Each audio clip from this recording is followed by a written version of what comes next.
Assalamualaikum warahmatullahi wabarakatuh dan selamat sejahtera kepada semua pelajar.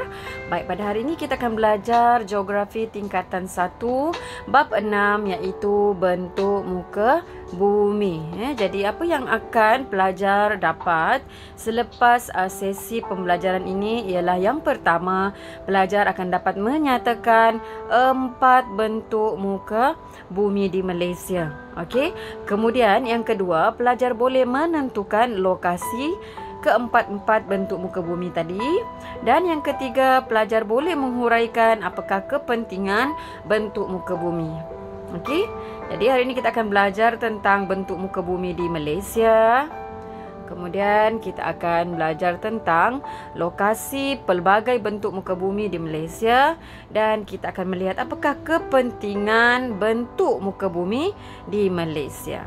Baik, mari kita pergi. Kita mulakan dulu dengan bentuk muka bumi di Malaysia. Okey, so Malaysia mempunyai pelbagai bentuk muka bumi. Jadi antaranya kita ada tanah tinggi. Kita ada tanah tinggi, tanah pamah, pinggir laut dan saliran. Okey, so saliran ini kita ada sungai. Kita ada sungai.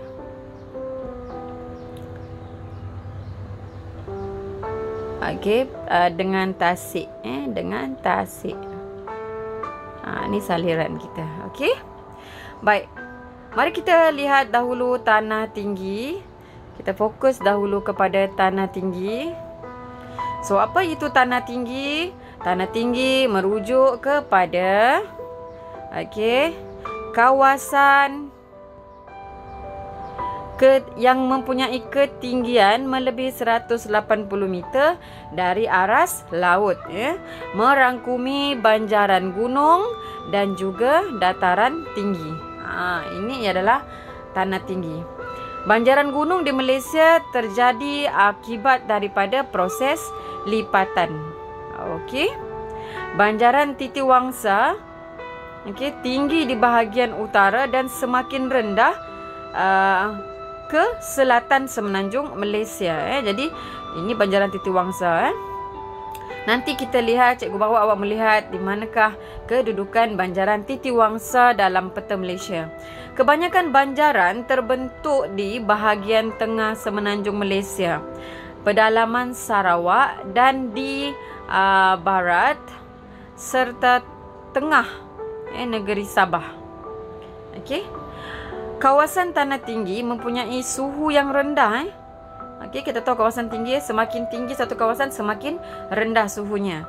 Sebagai contoh purata suhu di Cameron Highlands kita tahu ini kita punya tanah tinggi yang ada di Malaysia. Cameron Highlands ialah 19 darjah Celsius berbanding dengan di kawasan rendah iaitu di Kuala Lumpur suhunya adalah 27 darjah Celsius. Okey, baik. Mari kita lihat pula kepada tanah pamah. Okey, tanah pamah. Apa itu tanah pamah? Okey, jadi mari kita lihat tanah pamah ialah kawasan yang rendah. Dan ketinggiannya tidak melebihi 180 meter dari aras laut. Jadi kalau tadi tanah tinggi dia mesti lebih daripada 180 meter. Tapi tanah rendah dia tidak melebihi, maknanya dia di bawah daripada 180 meter. Kebanyakan tanah pamah di Malaysia terdapat di lembangan sungai, di dataran delta dan dataran pantai. Nanti kita lihat kedudukan tanah pamah di Malaysia. Sebagai contoh, kita ada dataran Kelantan, dataran Kedah Perlis, kemudian dataran Rajang, dataran Delta Segama, Delta Rajang.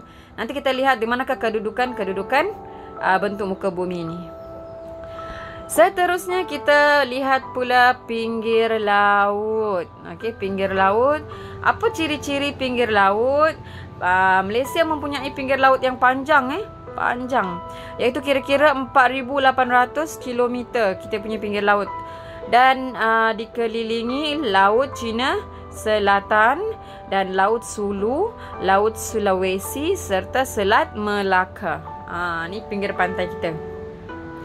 Terdapat pelbagai bentuk muka bumi pinggir laut seperti ada pulau, teluk, tanjung dan lagun. Misalnya Malaysia dikelilingi Laut Cetek. Laut Cetek yang terletak di atas pentas benua. Dikenali sebagai pentas Sunda. Kita lihat ya. Di pinggir pantai terdapat ciri fizikal pula seperti kita ada pantai, tebing tinggi, tanjung, teluk, gerbang laut, batu tunggul dan batu sisa. Ini semua nama-nama ciri fizikal di pinggir laut.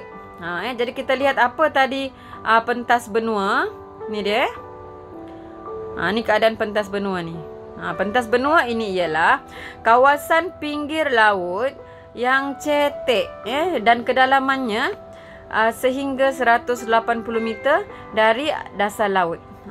Jadi kalau kita lihat ini dasar laut.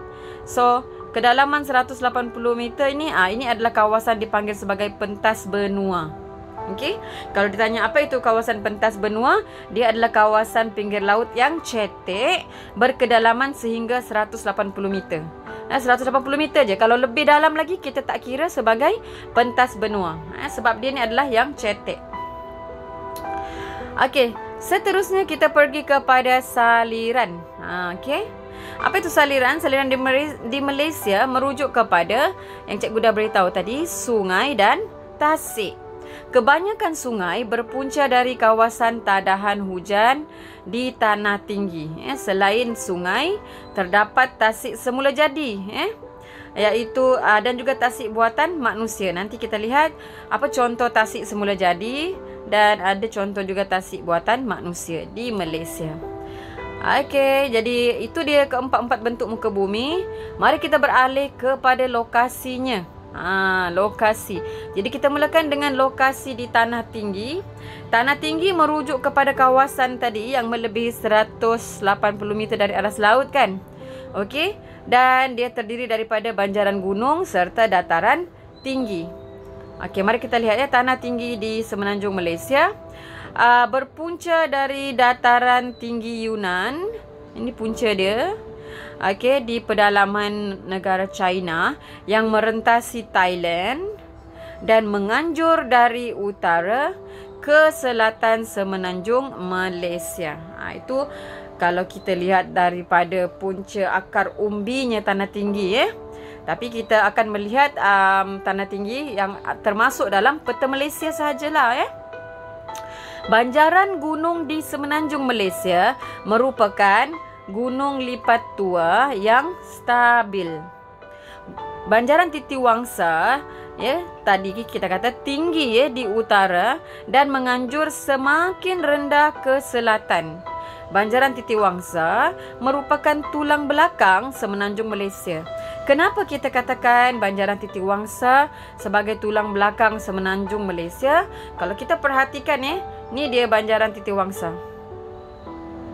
Anak panah yang merujuk ni, anak panah ni merujuk kepada yang ni Ni dia Banjaran Titiwangsa daripada atas ni sampai ke bawah ni.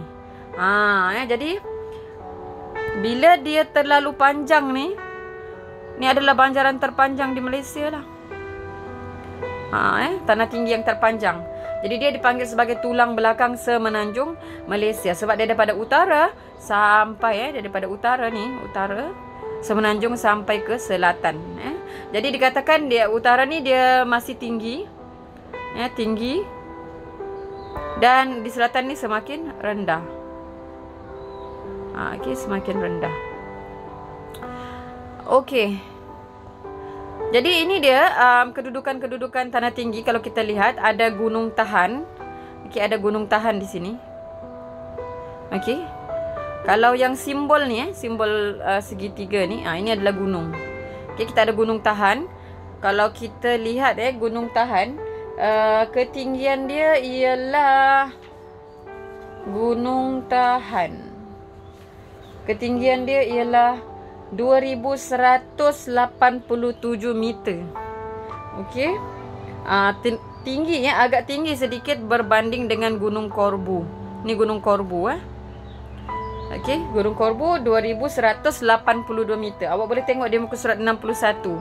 Sambil-sambil ya, sekarang ni kita berada di muka surat 60 Jadi muka surat 61 dia ada beritahu ketinggian gunung ini. Dan kita ada juga beberapa banjaran-banjaran lain.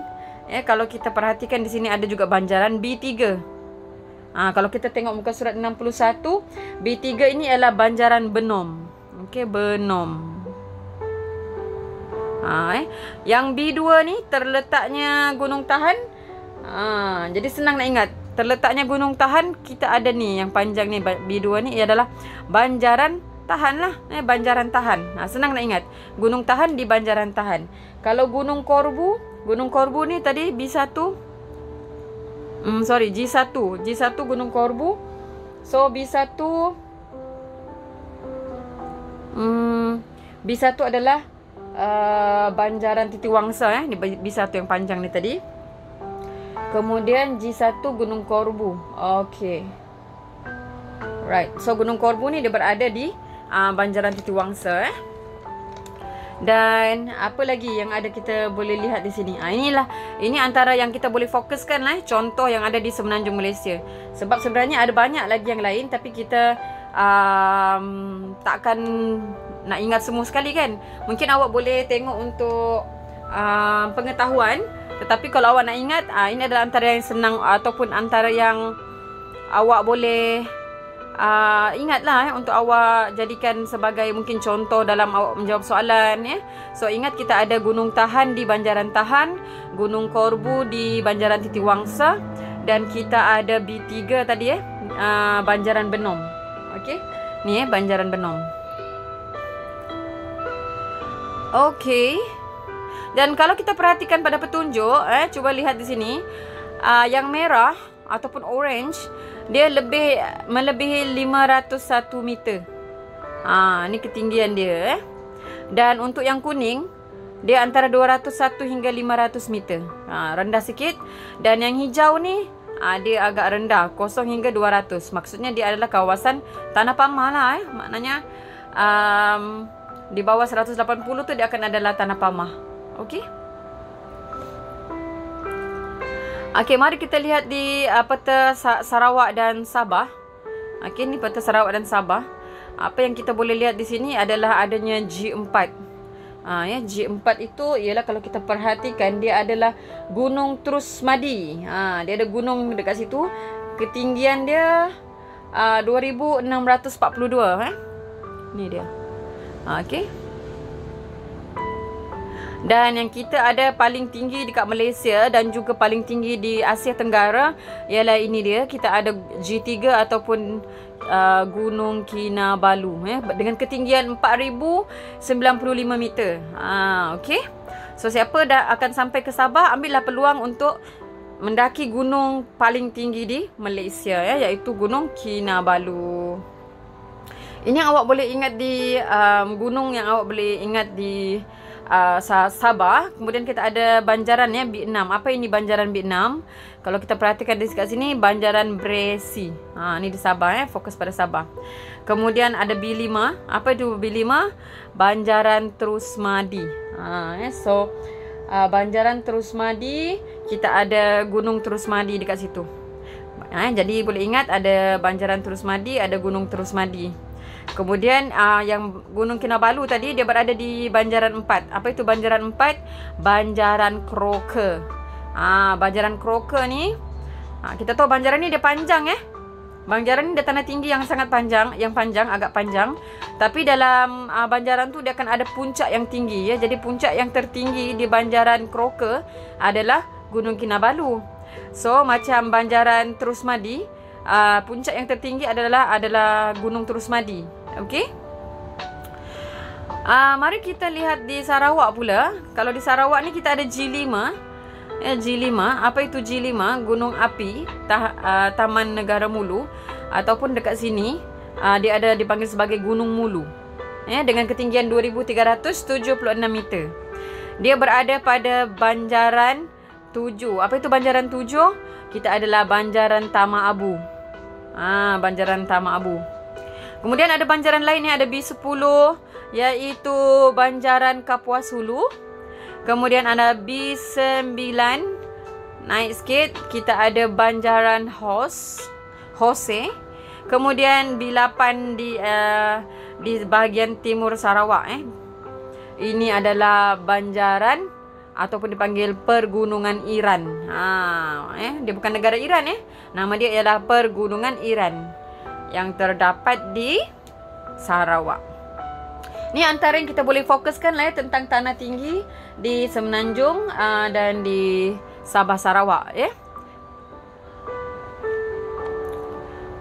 Mungkin kita boleh baca sedikit info di sini.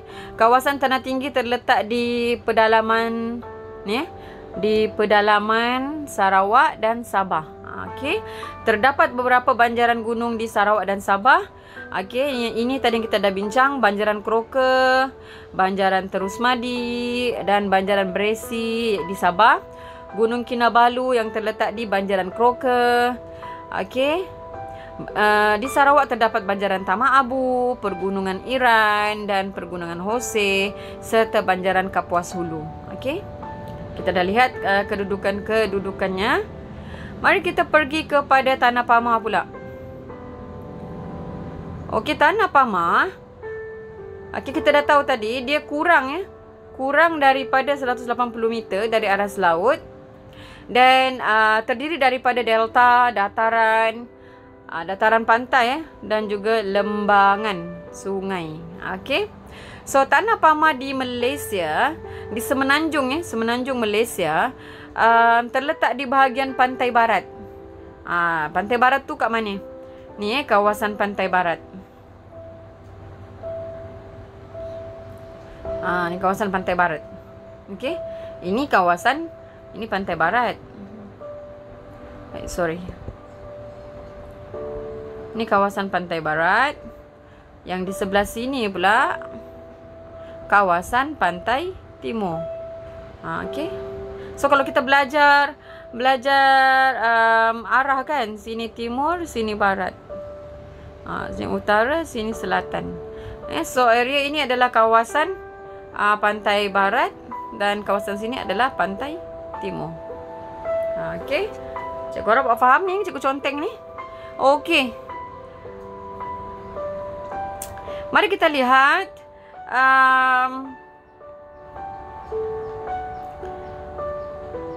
ni pantai barat dan pantai timur dataran Kedah Perlis. Dataran hulu Sungai Perak, dataran Kelantan dan sebagainya. Ini contoh-contoh. So antara kawasan Tanah Pamah yang utama, mari kita lihat yang utama di Semenanjung Malaysia, iaitu kita ada dataran Kedah Perlis. Kat mana kedudukan dia? Ni dekat negara Kedah, dekat negeri Kedah ni, sini. Dia dipanggil Kedah Perlis sebab dia ada dataran tu dia panjang sampai ke Perlis lah. Dari Perlis sampai Kedah lah. Kemudian dia bermula daripada utara, tengok utara, iaitu di negeri Perlis, ada sedikit daripada Perlis, dan seterusnya hingga ke selatan Kedah. Kawasan Tanah Pamah yang rata, terdiri daripada jenis aluvium. Jadi bila aluvium dia sesuai untuk penanaman padi. Ni jenis tanah, tanah aluvium. Kita pergi pula kepada dataran utama yang seterusnya adalah dataran Kelantan. Kelantan tu di sinilah, di negeri Kelantan. Yang jenis rendah dan rata juga, sama juga ada jenis tanah aluvium. Jadi subur untuk pertanian. Sama juga ada penanaman padi. Dan apa lagi kita ada dataran hulu Sungai Perak. Kat sinilah di negeri Perak. Dataran hulu Sungai Perak. Sambungan jaluran Tanah Pamah dari utara ke selatan negeri Perak. Tanah Pamah luas dan sesuai untuk pelbagai kegiatan ekonomi. Kegiatan ekonomi ni bukan sahaja pertanian, tapi mungkin juga kegiatan-kegiatan ekonomi lain, seperti mungkin pelancongan, perhubungan, pengangkutan, pembinaan perindustrian, perkilangan dan sebagainya lah. Baik, mari kita lihat di Delta Rajang ni ialah di Sarawak Di Sarawak. Peta dia adalah pada muka surat 63, awak boleh tengok. Okey, semua orang tengok muka surat 63 dalam buku teks masing-masing.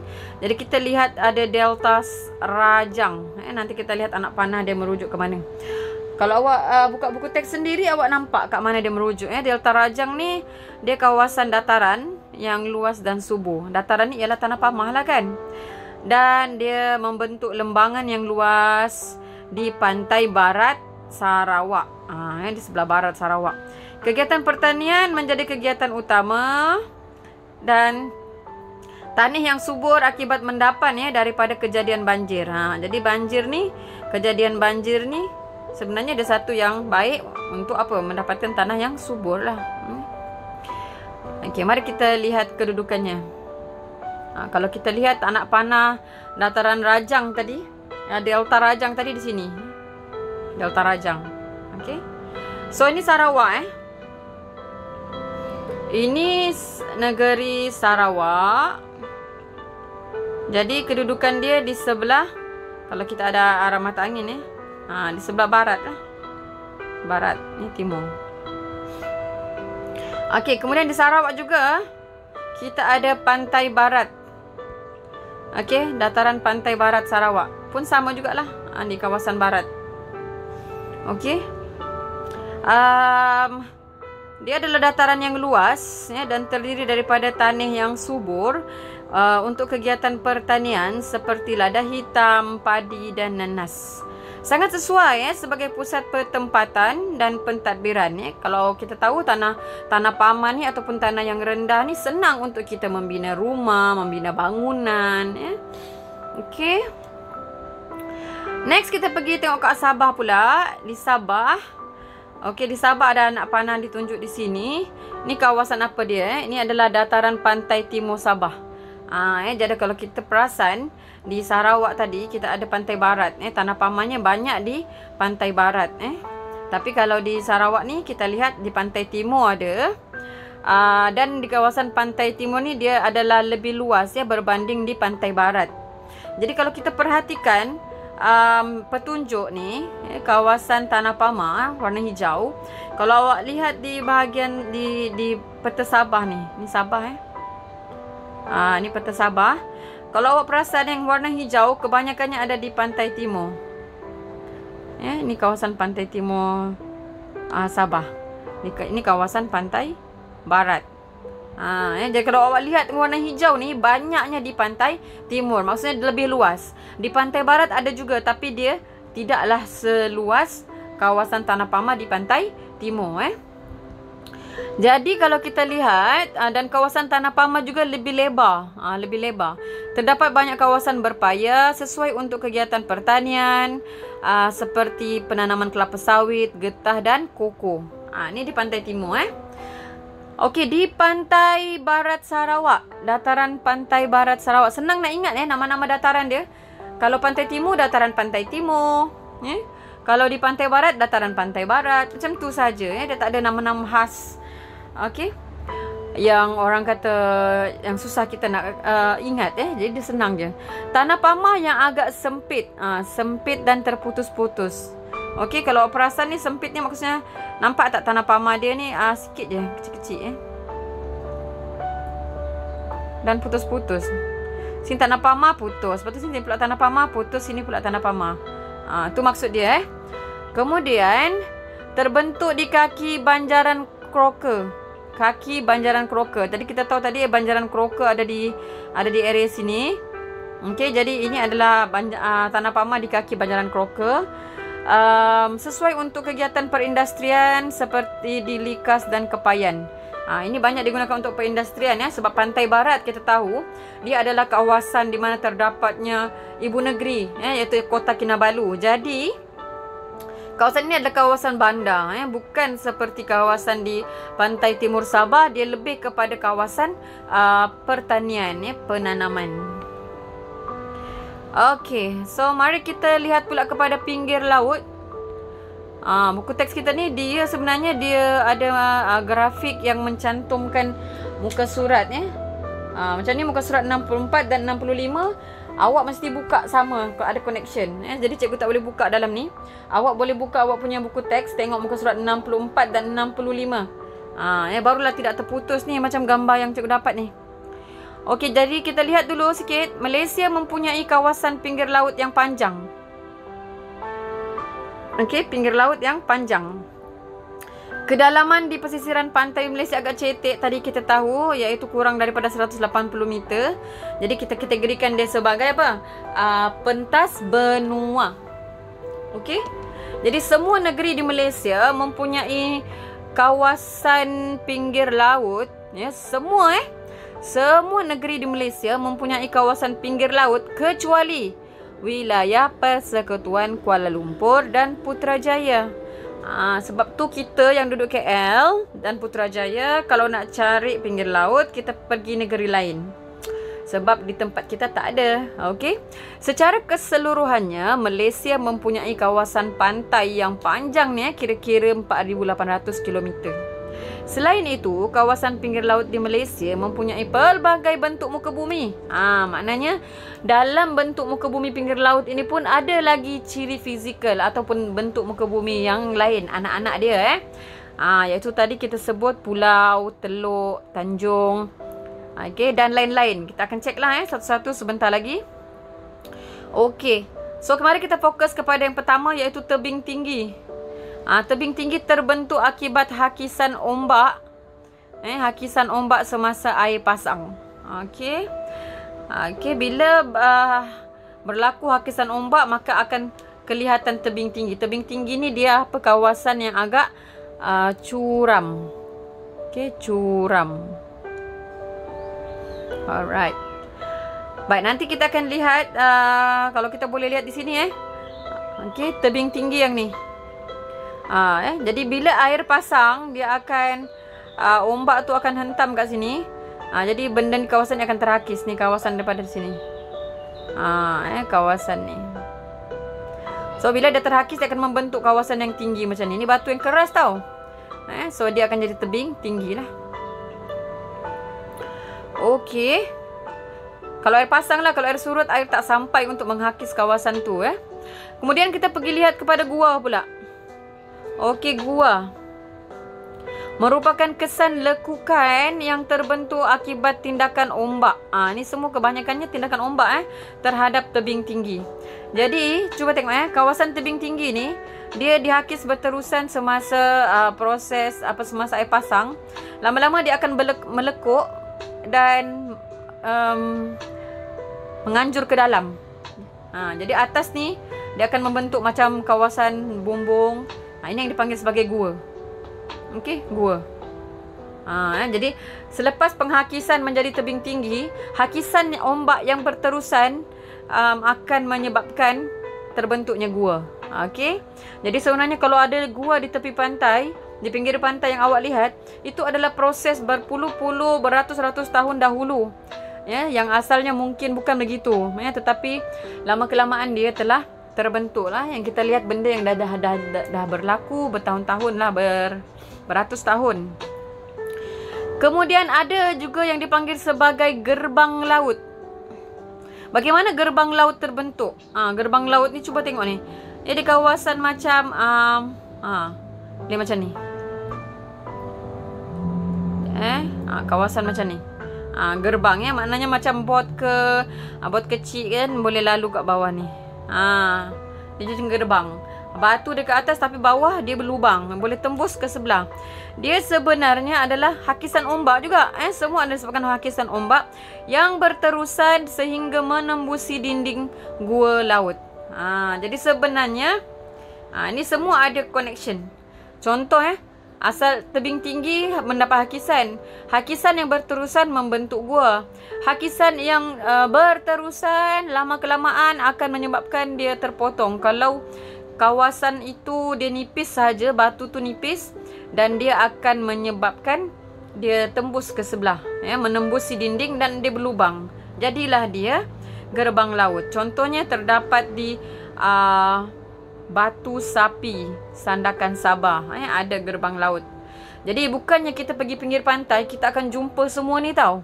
Jadi ada tempat-tempat yang tertentu. Kalau kita nak tengok, kita kena pergi kawasan yang dia sebutkan ni lah. Macam gua ni ada di Gua Pulau Siamil, Sabah.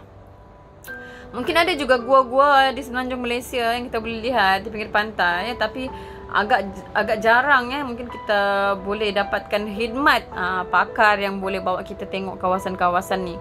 Tebing tinggi ada di tebing tinggi Pulau Nedawan, Sabah. Setakat ni ada di Sabah dan Sarawak lah untuk yang kita tengok ni. Mungkin ada di semenanjung, tapi dia highlightkan pada kita yang di Sabah lah. Kemudian ada juga yang dipanggil sebagai Batu Tunggul. Okey, Batu Tunggul ni hasil daripada keruntuhan gerbang laut. Runtuhnya gerbang laut.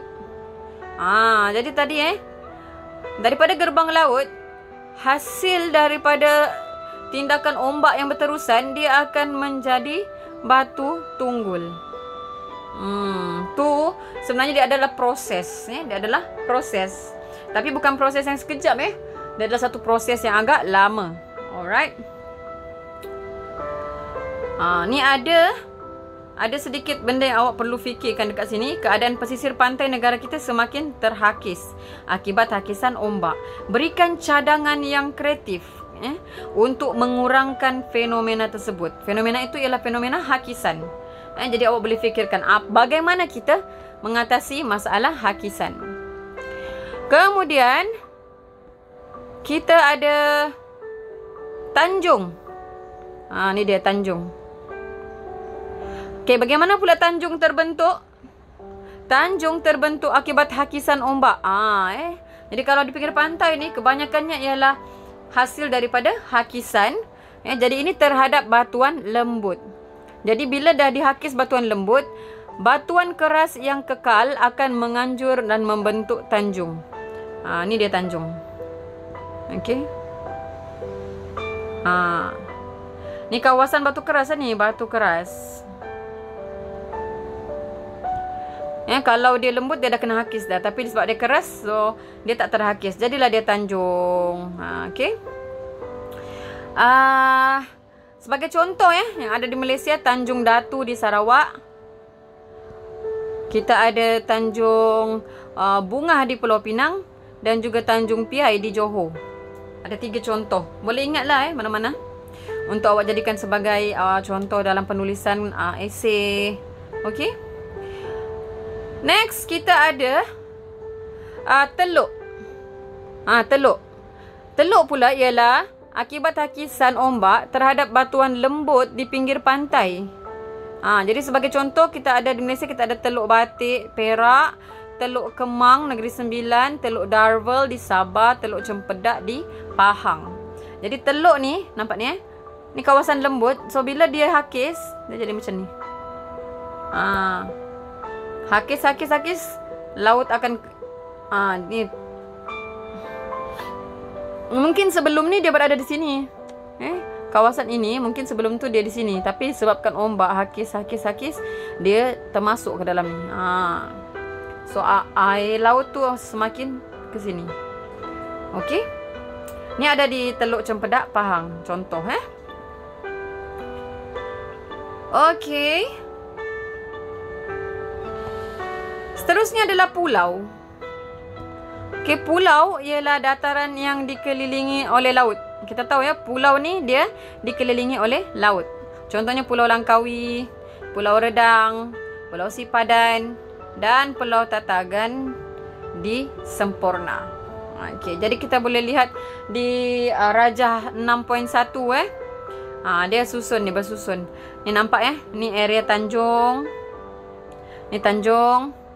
Ini gerbang laut. Okey, gerbang laut.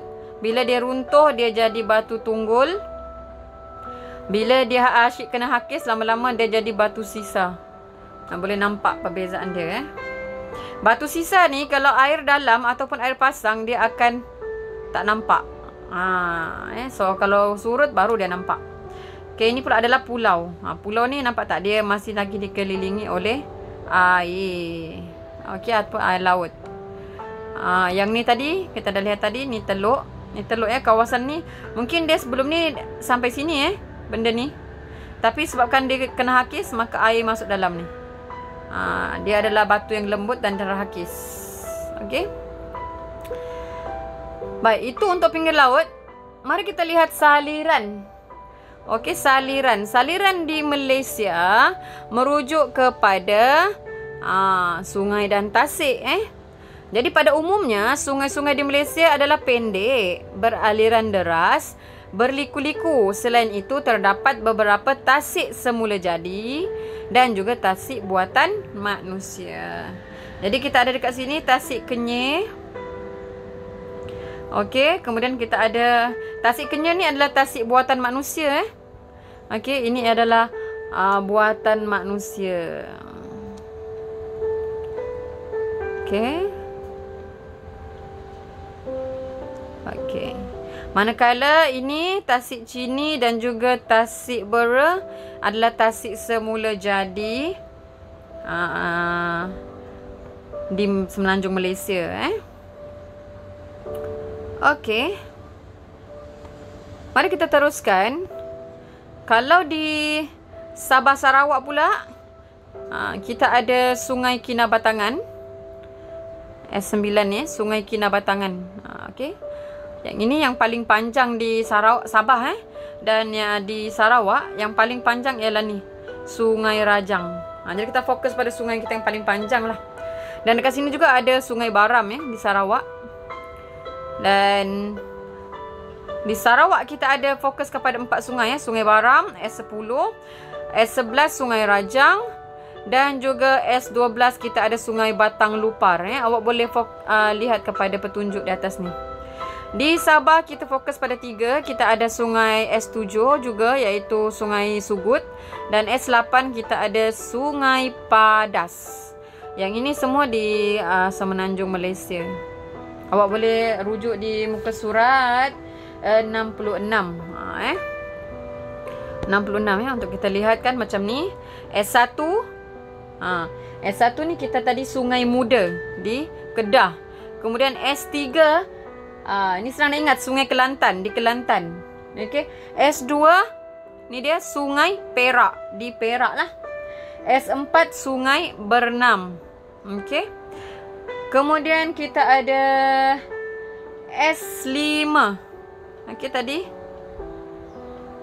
S5 tadi kita ada Sungai Pahang. Sungai Pahang, sungai terpanjang di semenanjung. Okey. Ni dia Sungai Pahang ni, S5. Tertutup dah ni, S5.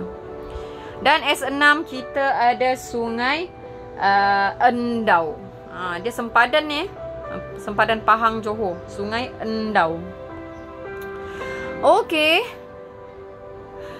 Jadi kita pergi kepada subtopik yang terakhir iaitu kepentingan pelbagai bentuk muka bumi. Kita lihat dulu kepentingan di tanah tinggi. Apa kepentingan tanah tinggi? Jadi tanah tinggi yang pertama boleh dijadikan kawasan pelancongan.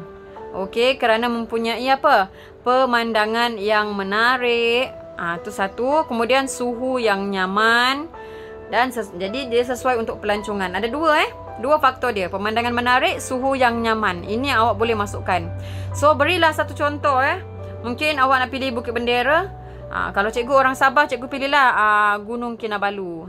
Okay? Sebagai tempat pelancongan dan juga sebagai tempat mendaki lah. Sebab pelancong-pelancong datang ke Gunung Kinabalu untuk mendaki gunung. Okay? Kita pergi pada yang kedua, iaitu kita ada pertanian. Macam mana pertanian di tanah tinggi? Pertanian di tanah tinggi ialah sebenarnya untuk tanaman hawa sederhana. Jadi apa contoh tanaman hawa sederhana yang boleh hidup di kawasan agak sejuk lah. Sejuk ni hawa sederhana ni sayur-sayuran, bunga-bungaan, buah-buahan. Jadi contoh tanah tinggi kawasan pertanian ini ialah di Cameron Highland dan juga di Kundasang. Okey.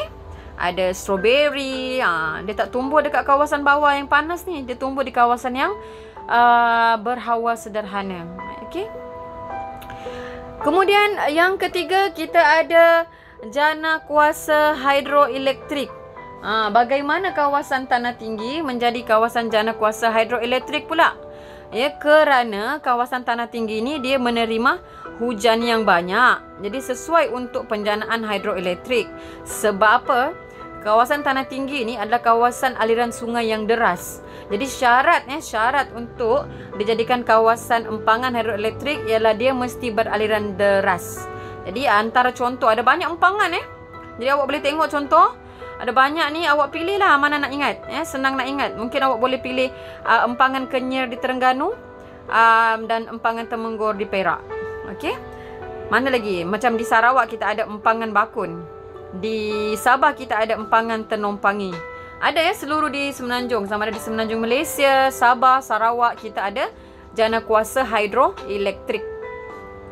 Sebab apa? Kita ada banyak sungai Next, kita pergi pula kepada kepentingan tanah pamah. Okey. Apa dia yang pertama? Kita jadikan dia sebagai pertempatan. Pertempatan ni means buat rumah lah Okey, kenapa? Kerana kawasan tanah pamah yang rata ni serta struktur tengok rata, struktur tanah yang stabil sesuai untuk pertempatan. Pertempatan ni adalah kita bina tempat tinggal lah. Bangunan, bina rumah. Bagi contoh senanglah dekat Kuala Lumpur. Semua dekat ibu negeri pun boleh. Johor Bahru, Alor-Star Kedah. Contoh Okey, so faktor dia dua rata dan juga struktur tanah yang stabil. Okey, yang kedua iaitu dijadikan sebagai kawasan perindustrian dan perdagangan. Kenapa? Kerana kawasan tanah pamah ini dia dilengkapi dengan kemudahan infrastruktur asas. Berpotensi menjadi kawasan perindustrian dan perdagangan. Perindustrian ni means awak boleh bina kilang. Bina kilang. Perdagangan ni kawasan-kawasan boleh menjalankan aktiviti perniagaan secara besar-besaran lah. So, boleh beri contoh lah satu kawasan perindustrian Perai di Pulau Pinang. Boleh beri contoh. Yang ketiga ialah kawasan boleh dijadikan kepentingan tanah pamah ni untuk kawasan perhubungan dan pengangkutan. Kita tahu kawasan tanah pamah ni dia senang kita nak bina jalan raya, landasan kereta api, lapangan terbang. Lapangan terbang mesti kawasan tanah rata Tak bolehlah kawasan yang berbukit atau bergunung. Okey.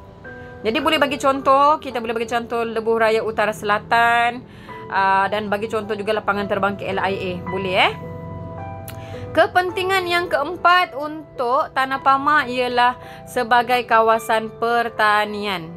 Jadi tak sama dengan kawasan pertanian tanah tinggi. Tanah pamah ni dia sesuai untuk pertanian seperti apa padi. Okey, seperti padi ada di dataran Kedah, dataran Kelantan, Delta Rajang dan juga tanaman seperti getah, kelapa sawit dan nenas ni biasanya ada di Johor. Okey? Itu pertanian yang dijalankan di tanah pamah. Mari kita lihat kepentingan saliran pula. Saliran ataupun kawasan sungai. Yang pertama, dia boleh menjadi sempadan. Okey. Jadi dia boleh jadi sempadan, sama ada dia boleh jadi sempadan antarabangsa ataupun sempadan negeri. Jadi contoh Sungai Golok, ini sempadan antarabangsa di antara Malaysia dengan Thailand. Ini antarabangsa lah sebab melibatkan negara lain. Okey, kalau macam Sungai Bernam, ini sempadan antara negeri Selangor dengan Perak. Ini dipanggil sebagai sempadan negeri. Okey. Baik. Apa lagi kepentingan saliran? Yang kedua, kita ada kawasan, dia boleh jadi kawasan perikanan. Perikanan ni ialah kawasan nelayan boleh menangkap ikan lah Okey, untuk sumber protein. Jadi apa contohnya? Boleh beri mana-mana sungai Contohnya Sungai Endau Johor, Sungai Pahang di Pahang, Sungai Rajang di Sarawak, Sungai Kenyir, Tasik Kenyir di Terengganu. So dia boleh jadi sungai ataupun tasik. Boleh je. Yang ketiga, kita ada juga sebagai perhubungan dan pengangkutan. Macam tanah pamah tadi ada perhubungan dan pengangkutan, tapi ini fokus kepada pengangkutan air. Di air Maksudnya gunakan sungai. Jadi untuk angkut apa Kita untuk angkut kayu balak.